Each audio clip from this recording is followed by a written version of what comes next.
It's showtime.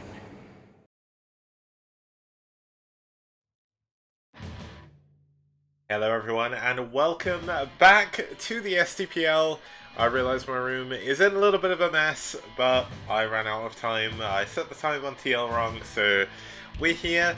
It's been 2.5 weeks I think since our last stream. There was a bunch of stuff that happened. I went to BlizzCon, came back, had a week of being basically jet lagged and unable to do anything, and here we are. It's Tuesday, other than the Monday which you do see up there, but it's all well and good because we're going to get into it with some really cool matchups today. Now obviously there's a lot of stuff been going on sort of in my life and sort of outside just in general, so lots to catch up on, and this is obviously my first cast in a while, so please do forgive me if things are a little bit funky because I've not done this in a while. So without further ado, let's actually have a quick look at our first maps for today, and we can have a look exactly what the set is going to look like. We're going to start with set 1 on Colosseum 2, set 2 on Benzene, set 3 on Icarus, set 4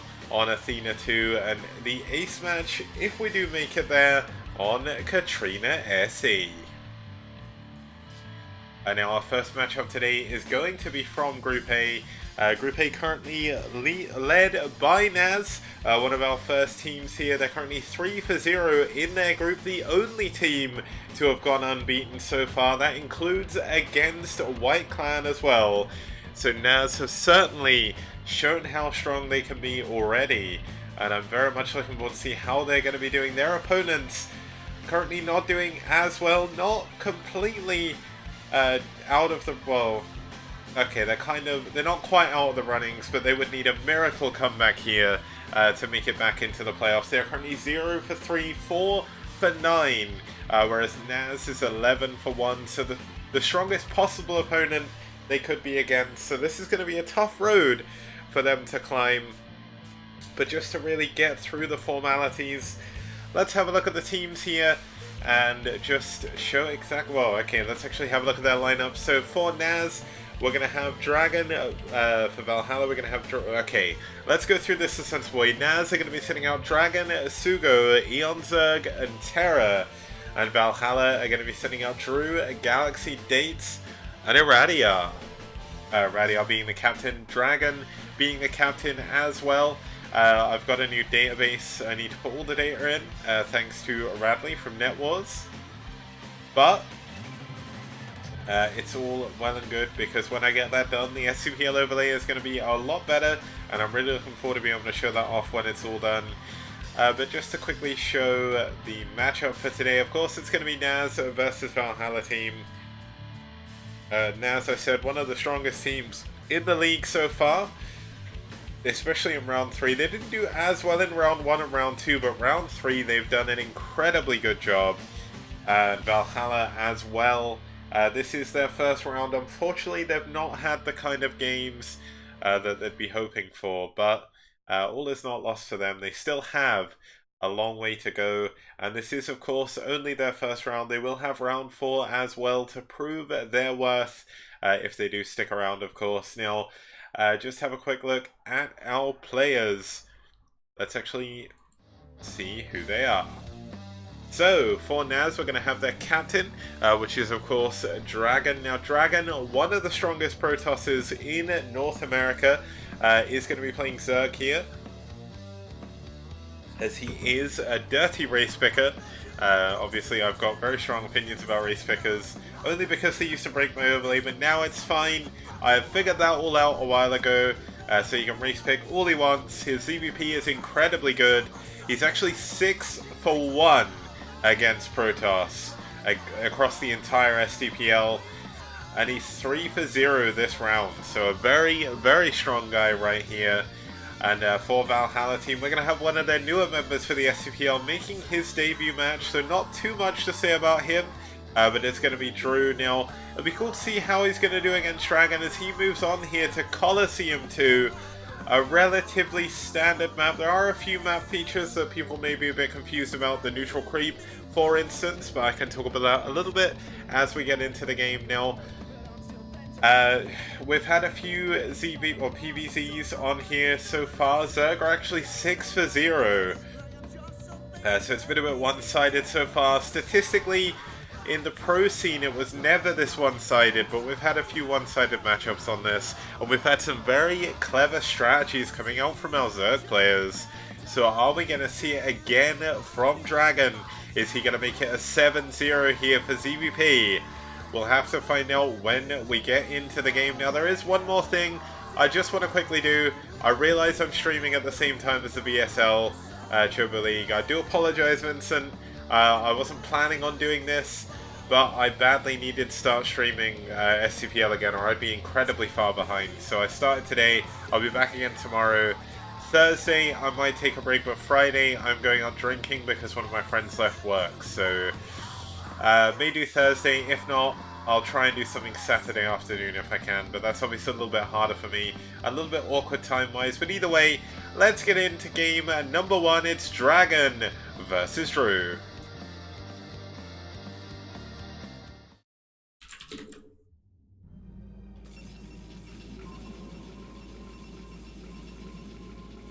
And starting us off here in the top left-hand position, we do have the Yellow Protoss fighting for Valhalla team.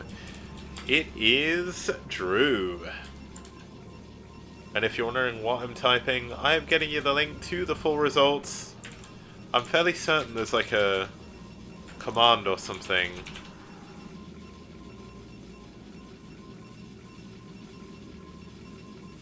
Yeah, okay, so bracket gives you the full results. That's basically all the results so far. In thread form, you can see every single thing. Obviously, I showed off the group table a little bit before. I'm going to have to make sure I show that more often. But just to announce our second player down here in the bottom left-hand position, we do have in the blue, it's DragOn fighting for NaS, their captain, oh captain, in the blue. Wait, I repeat myself, but it's all good. As I said, I'm a little bit out of it. I've not casted in a while, so you're going to have to forgive me. I had an amazing time at BlizzCon, so I met a lot of new friends and met a lot of new people as well. Shout outs to people like Cyan and DragOn as well. I was actually on DragOn's StarCraft 2 podcast last Thursday. Well, I guess it was Friday, but it was like 1 AM for me, so that made work very interesting the next day, but it was worth it. I hope I came across well, put in a good word for the Brood War community. There was a lot of StarCraft 2 people incredibly interested in what's going on in Brood War, and a lot of them just don't actually know any of it exists, so it really hammers home how much a lot of the Brood War scene's problem is promotion, and it's one of the things I'm going to be working on a lot moving forward to try and help the scene grow a little bit. I know there's been a little bit of drama, even just today on Twitter and everything, but hopefully everyone will manage to get that resolved. Now, to talk about the game, we have Gateway first coming in from Drew, second pylon of course as well. DragOn did go for, I believe that was a 9 pool. I did miss that, but he is going to be expanding to a really weird position for his natural expansion, so not really sure I understand that choice of expansion, but maybe he's just trying to hide it. Obviously the probe is going to move in, possibly just faking a Ling all in. Now, whether or not Drew is going to go down and scout, this looks like he will. I mean, it is a relatively easy place to scout. The Zerglings, unfortunately, going to be sent up, not really able to do too much. Oh my god. Oh, no, Drew did scout it, okay. I thought for a second he didn't go far enough in, and I was like, oh, that could be bad. But DragOn getting his gas behind this. We see Drew going for a Nexus as well. This is a very easy map to wall off. We'll see the Forge come in here, and likely like a second pylon up here or something, just to finish off that wall. You can see there's actually bits of unbuildable terrain that actually allows you to line up where you need to put your wall for Protoss and Terran, so it's really, really useful to use those. I'm still kind of thinking if I've got some time to make some sort of map analysis, map overview videos. They'd be like 5 minutes each that go over key features of all the maps. I think that could be something useful not only for the STPL, but also a lot of new players coming into the scene. Obviously we're going to have the new ladder season most likely when the new KSL starts, which will be, I believe, in the new year. If it's happening. I mean, it seems to be doing pretty well, so... but ASL at the start of the year as well. most likely. Maybe not. I don't know. Either way, whenever like the big tournaments seem to come around, it seems to be like KSL Season 2 start and the map season... the ladder maps changed. They said they kind of wanted to keep parity a while ago between the two tournaments, so hopefully that's all well and good. We've been in the current ladder season for a while. Obviously there's still a long way to go. Looking forward to the new season, whenever that's going to start. And I'm currently enjoying the current season as well. I've actually got up to B rank. I've been doing okay. Obviously I'm not the best player in the world, but I've been slowly building my way back up. I fell down to E rank. And yeah, you can see we've got 3 Zealots here. Going to be blocking this choke. Not the best wall off, I would say, but it is going to keep him alive for now. Obviously DragOn not overcommitting to Lings or anything, going into a 3rd hatchery and making stuff happen. Now, one thing I've actually been talking to, Neo, one of the Back to Warcraft guys, because he casted for like 10 hours on Saturday, I believe it was. It was the same day that the Rust Cup. This is the kind of funny thing, you know, Rust Brain. He also hosts Warcraft. Oh my god, the Lings actually get in. The Zealots have left the base. The Zerglings moving on in, getting on top of the pylon here, and there's not really that much back here to defend. The Zealots being sent completely in. 4 Zealots. There is actually only 2 Lings here to defend, so maybe we could have a bit of a weird worker trade situation here. There is a cannon coming up in the main, but this pylon is going to go down. The Zealot is not going to be able to finish, and it looks like we do have Zealots in the mineral line. The drones, the Lings have been pulled, and it looks like DragOn has held his own base. There's not really been all that much damage done. I think only a few Lings died there, and with this first gateway going down, it's going to be very, very difficult for Drew to really do too much in this game. The Forge is going to go down as well. There is a cannon coming up in the mineral line, but this is a lot of Lings spreading across the map. I know I was just going to explain a story, but that can wait until after, as this is kind of hitting headway. It looks like we are going to have a bit of a probe drill. Not going to be enough to keep those Lings out of the mineral line. There are so many probes going down. Rather, the probes finally killing some of the Lings. But just look at the amount of Lings still in this base right now. Still more streaming over. DragOn senses weakness. He's going in for the throat. There is only a single cannon back here in this main right now. There is another forge, but this Nexus is forfeit. So this is not a good look for Drew, as he's going to be heading into this game with a really, really big disadvantage. You can see more and more Lings being added on. The 5th hatchery added on as well. And I mean, there is a Corsair coming out, but much like the people who troll me and say I only build Valkyries against Lurkers, he's built a Corsair against this many Lings. We've got probes trying to drill, trying to block for this cannon, but the cannon incredibly low on health. Can he hold? It's going to be close. He's got another couple of cannons coming in. But I mean, this is a natural expansion down for him. He is 1 base against 3. The drone count may not be super high right now. So if he can keep the majority of his probes alive, maybe he can make something happen here. But it's going to be very difficult. I mean, look at the number of Lings. That is insane. I have no idea what's going to happen here with Drew. I think the only key... I mean, realistically, most players were GG at this point, but he's going to stay in. He's going to try and get his Templar Archives up. He's going to try and get Storm.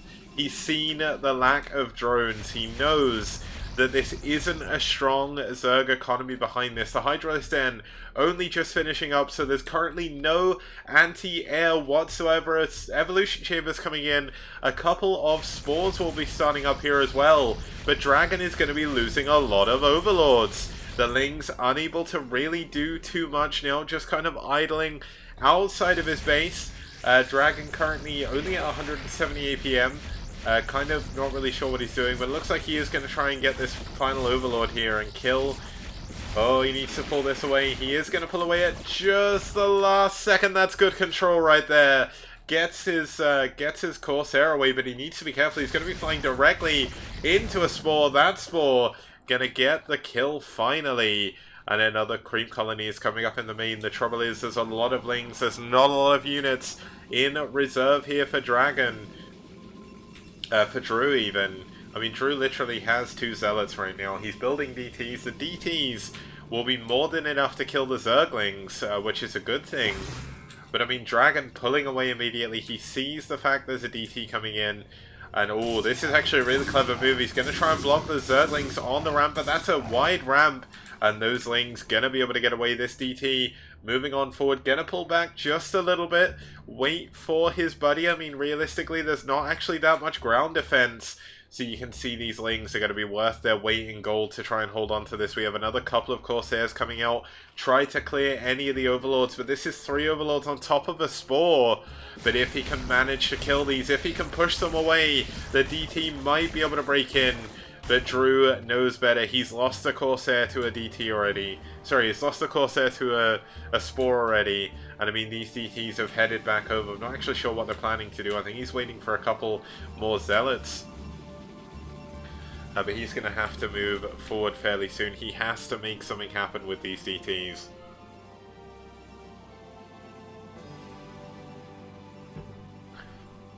Looks like he's going for the Noah build. 2 Zealots, 2 DTs, 2 High Templar coming up as well, most likely. So, oh, okay, no, that's ruined my joke. I thought it was some Noah's Ark thing, but either way, Pylon coming in, Hidden Base coming in from Drew. And obviously his natural coming back up again. We see Lings moving on out. They're going to run into 2 DTs. So, ooh, that's a nice swipe. Getting 2 Lings there for free. And I mean, there isn't that much here back to defend. We've got Lings possibly going to be able to break through this again, though. This is a bit of a problem. I mean, there is a single Ling making its way through. It's going to see that a Nexus is going up there. We see 2 DTs heading down towards the 3rd base. Not going to be able to scout this Nexus for a while, but this is going to force a reaction from Drew. It's going to stop him mining for a little bit longer. We see another couple of High Templar coming in, just to make sure he's got Power of Storm. But the trouble is, his timing window for these DTs has unfortunately closed. That is not going to be any damage coming in from him. And oh, this is a really nice trap by DragOn almost. He hasn't got Overlord speed just yet, so can't get that perfect surround, but that was a pretty decent job there. Now, just going back while this is going into a little bit of a lull. Russ Brain. Not only did he host a LAN tournament for Brood World last weekend, he also hosted a Warcraft 3 Cup with a pretty decent prize pool. That was casted by Back to Warcraft. Neo was solo casting that, and he was casting for 10 hours. Or something, and his voice was fine. I'm trying to find out from him what his secret is, and his secret, according to him, is he drinks and smokes a lot. But man, I cast for like 2 hours and my voice is basically dead, so I have no idea what's going on. I think it might come down to something that Rapid said to me at BlizzCon. He said I need to learn how to project my voice, and I think I may be speaking incorrectly, putting a lot of stress on my throat, I guess. But it's kind of hard to talk in a certain way without realizing how to do it, so maybe thinking about seeing a voice coach possibly. But I mean, we see DragOn is building a lot more units, getting there with a big... Oh, he's getting outside the base. There's not really going to be too much... Oh my god, this DT gets 2 Lings, gets immediately killed by this Overlord and all of these units. And I mean, we see a lot of cannons coming on here. This could be enough to hold on, but I'm not too sure. These storms are going to be everything here. He's going to need the perfect storms. A good starter storm there, doing a lot of damage to this army, but DragOn rightfully pulling back, getting ready. We see a 4th base coming up here for DragOn in a very, very weird place. He's not taking the other main or the other natural first, so I guess this DT probably helped. 10 kills on that guy right there. Hopefully I didn't miss anything too crazy going on, but I mean, there's no drone kills, I don't believe. So I think that was more just Lings from earlier. And then we do have a DT heading out, checking the other main. These Hydras, the Overlord, of course, gonna see this. Now, there is an Overlord and some more Hydras hiding up there, so that's going to be able to take out this DT. But this DT is going to scout that there is a 4th base up. And that's a very, very important moment in this game for Drew. Unfortunately, Drew throwing away that DT, didn't have any shields on that guy. I mean, just looking at the upgrades, it's 1-0 against 1-0, but we have Lurkers in play now, using the high ground to his advantage there. It's going to be very difficult for Drew to actually move up and do anything with this. I mean, this pylon isn't necessarily too important, but it's all about the long game in this situation. He's not trying to win the game right here. He's not trying to bust it. I mean, just look at the amount of drones that are transferring. DragOn's economy is absolutely insane right now, and it's going to be so difficult for Drew to come back in this. He's doing his absolute best, and I commend him for this. He's building more gateways. He's continued to macro well off of his 3 base. I mean, the fact that this base wasn't scouted has been a huge deal, but we do have a couple of overlords heading over there now. We're going to have to keep an eye on whether or not DragOn goes to scout that. He could just be leaving this overlord here. Maybe even send it up here to try and see if any army moves through here, but oh, this is going to be a close moment. Is DragOn going to see this 3rd base? If this 3rd base is scouted, I believe that he will just go and kill it, and it looks like it is. Now, has DragOn noticed that? He will do now, but what is his reaction going to be? He knows he's ahead army supply wise, at least by basis of everything that's gone on. He's moved in, scouted the Nexus. If anything, I think that benefits Drew a little bit. It gives Drew a chance to move forward with some units, possibly. I mean, getting units out this choke point is going to be hard, but if he can build a lot of cannons over here, if he can get a DT or something, maybe he can hold on. But you can just see the sheer number of Zerg forces heading across the map right now. He is going for the ultimate block. There's actually still a gateway not building anything, unfortunately. Drew is very, very low on money, and I mean, he is not going to be able to hold on to this base even with just this few units. I mean, it is just +1, +0, +1 melee attack is on the way. Hive is on the way as well, but this looks like it could be the kill move from DragOn. DragOn heading on in, gonna get a lot of probes here, gonna get a Nexus as well for his troubles, and even gonna get a gateway. There is nothing that Drew can do. He's trying to move on forward. We actually have a Dark Archon here. A nice couple of storms going down on top of the lurkers, but oh my god, those storms are incredible! Taking out a lot of Zerg units here. But I mean, this just isn't enough. DragOn with so many units, so many drones, able to reproduce so quickly. He has hatcheries everywhere. And this is just going to be a large stream of Zerg death plaguing its way across the map right now. And the creep outside here is kind of like an analogy of what's happening to Drew. He is completely contained within his base now. There's nothing he can do to get out. I mean, he's still got this Dark Archon. Maybe he goes for like a mind control on a lurker or something. I don't think that's really going to do too much, but just look at the amount of lurkers that DragOn just morphed in. I mean, how realistically is Drew ever going to break through this? Even with perfect storms, that's a lot of storms you need to use to break out. The Dragoons are doing a fairly decent job with their +2 attack. No carapace upgrades. Oh, +1 carapace actually. A nice storm on these back lurkers. Has DragOn possibly overextended a little bit? I mean, Drew is doing a fairly good job managing to try and break through here. But it's so many Zerg units. We've actually got the Dark Archon moving on forward. I think he wants to try and go for a Maelstrom, but he's not really able to do so just yet. But nice block. He's actually killed all of the lurkers, but how much does that matter? Look at the sheer number of Lings coming in. They should have Adrenaline upgrade. Hive has finished, and Lings against Dragoons, that's not a matchup you want to be in. This poor Dark Archon not even going to be able to cast the spell. Going down with his ship, and GG! DragOn takes down Drew in game number 1.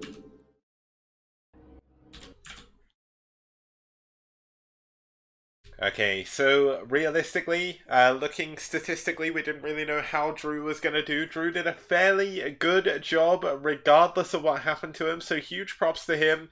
To be able to lose your natural nexus like that, to lose a ton of probes, and still somehow make it look like you have a slight chance of getting back in that game is very, very impressive. Now, that was, of course, game number 1 of the series. Game number 2 is going to be on Benzene. It's going to be another PvZ. It's going to be Sugo versus Galaxy after this.